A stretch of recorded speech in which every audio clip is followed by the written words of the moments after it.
बिस्मिल्लाहिर्रहमानिर्रहीम। अस्सलाम वालेकुम। मैं हूं अहमद नवाज़ और आप देख रहे हैं अर्ज़ मुक़द्दस। पिछले काफ़ी अरसे से मैं सिर्फ एक मौजू पे ज़्यादा वीडियोस बना रहा हूं, वो है लोकल पॉलिटिक्स। हमारी लोकल पॉलिटिक्स पे मैं इस वजह से ज़्यादा आवाज़ उठाता हूं, जो हमारी सियासी जमातें हैं उनकी बुनियाद यहीं से शुरू होती है। आप किसी भी सियासी पार्टी को सपोर्ट करते हो और आप उसमें ऊपर तक जाना चाहते हो, तो आपकी जो बुनियाद होगी वो लोकल पॉलिटिक्स होगी, जिसको उर्फ़ आम में ग्रास रूट लेवल भी कहते हैं, और वो ये जो बल्दियात वगैरह होते हैं इनको कहा जाता है। लेकिन वो आसान अल्फाज में जो लोकल पॉलिटिक्स है वही असल में बुनियाद होती है। तो जब आपकी बुनियाद ठीक नहीं होगी, जो मेरा एतराज़ है, तो ऊपर कभी भी आपकी तब्दीली नहीं आ सकती, ना ही आप अपने मुल्क को जो मौजूदा हालात हैं इनसे निकाल सकते हैं। और इससे पहले इमरान खान साहब ने 2018 के इलेक्शन में या 13 में थोड़ा जुज़वी था, लेकिन 18 में बहुत सारे लोगों का एतराज़ था कि इमरान खान साहब ने अपने साथ बहुत सारे इलेक्टेबल्स को साथ मिलाया। तो खान साहब ने ये कहा था कि उन इलेक्टेबल्स को मैंने इस वजह से साथ मिलाया, मुझे इनके अलावा कोई वोट नहीं देता। तो ये हकीकत भी है। इमरान खान साहब की इस चीज़ को मैं हमेशा दिफा करता रहा हूँ और मैं एक तरह से ताना देता रहा हूँ अपनी आवाम को कि आप लोग जो वोट है वो भी सिर्फ चोर डाकू को देते हैं, आप किसी शरीफ बंदे को वोट नहीं देते। अगर इमरान खान साहब अपने साथ जो शरीफ लोग हैं उनको अगर टिकट दे भी दें, तो आप लोग, ये जो हमारी आवाम है, हमारे जो भाई हैं, वो ऐसे आम लोगों को, शरीफ लोगों को वोट नहीं करते। तो इमरान खान साहब ने जीतना था, एक दफ़ा सिस्टम में आके लोगों को बताना था कि किस तरह आप वज़ीर आज़म बन सकते हैं, किस तरह आप मुल्क को चला सकते हैं। और वाकई अगर उनके दिनों में कोरोना नहीं होता तो पूरी दुनिया देखती कि उन्होंने वाकई में मुल्क को चलाया है। और उसके बाद फिर रजीम चेंज हुई, जिस तरह उनकी हुकूमत को गिराया गया, ये सिर्फ एक डर था कि इमरान खान साहब अगर जो उन्होंने अचीवमेंट्स कर ली थी तो अगले आखिरी साल में उन्होंने उनका जो सम्राट थे, जो उनके फ़ायदे थे, वो अवाम तक आने शुरू हो जाने थे और आवाम ने उनकी बले बले करनी थी। यही वजह थी उनको ज़बरदस्ती हटा दिया गया। और उनके हटाने की एक और वजह भी थी कि उनको भरा हुआ ख़जाना नज़र आ रहा था, 22 अरब डॉलर ख़जाने में पड़े हुए नज़र आ रहे थे। तो ये सारी चीज़ें मिलाकर जब इमरान खान साहब को हटाया गया, बिल्कुल गैर मुतवक्का तौर पर उनकी मकबूलियत में बेतहाशा इजाफा हो गया। और जब उनकी मकबूलियत में इस कदर इजाफा हुआ, जो कि खान साहब ख़ुद कई बार कह चुके हैं कि मुझे तवक्को नहीं थी कि लोग मेरी सपोर्ट में इतना ज़्यादा बाहर निकलेंगे, तो जब उनकी मकबूलियत इस कदर बढ़ गई तो लोगों के जो मुखलिस लोग हैं इमरान खान साहब के, वो ये मुतालबा करना शुरू हो गए।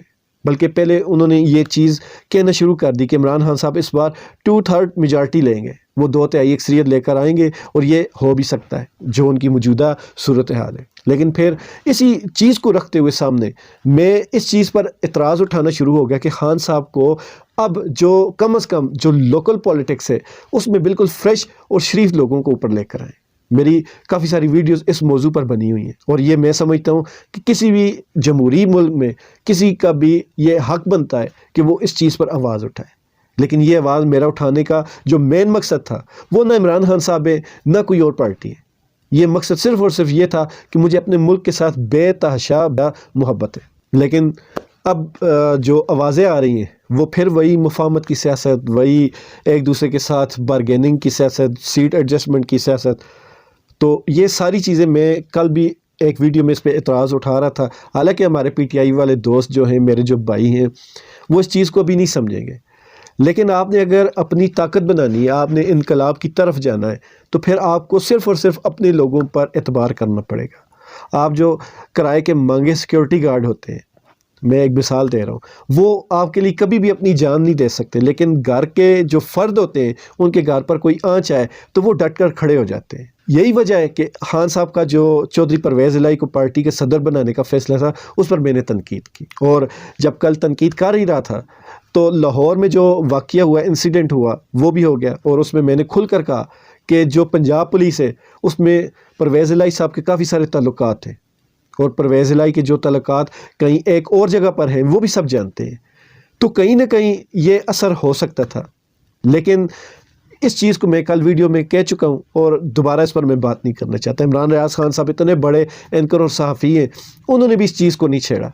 पता है कि अब हवा चल रही है, हमारी कोई सीधी बात भी होगी उसको उल्टा लिया जाएगा। और होता ही ऐसे, आपके जो मुखलिस कारकुन होते हैं इसी वजह से आपसे दूर हो जाते हैं कि जब वो आपका किसी सही बात पर एतराज़ पकड़ लेते हैं तो تو آپ لوگ ان کو اپنا دشمن سمجھنا شروع کر دیتے ہیں، حالانکہ بعد میں وہ اعتراضات ان کے صحیح نکلتے ہیں۔ تو ان چیزوں کو دیکھتے ہوئے کل فیس بک پہ میں ویسے اسکرول کر رہا تھا، کسی پارٹی کے کارکن ہیں، ان کی کوئی سامنے پوسٹ آئی، تو ویسے میں نے دیکھا تو پوسٹ کے اوپر کوئی 100 کے قریب ان کے لائکس وغیرہ تھے اور کوئی 20 22 25 کے قریب کمنٹس تھے، اور وہ 2-3 دن ہو چکے تھے اس پوسٹ کو لگے ہوئے، اور ان کے اوپر جو کمنٹس تھے وہ بھی 2-3 دن پرانے تھے۔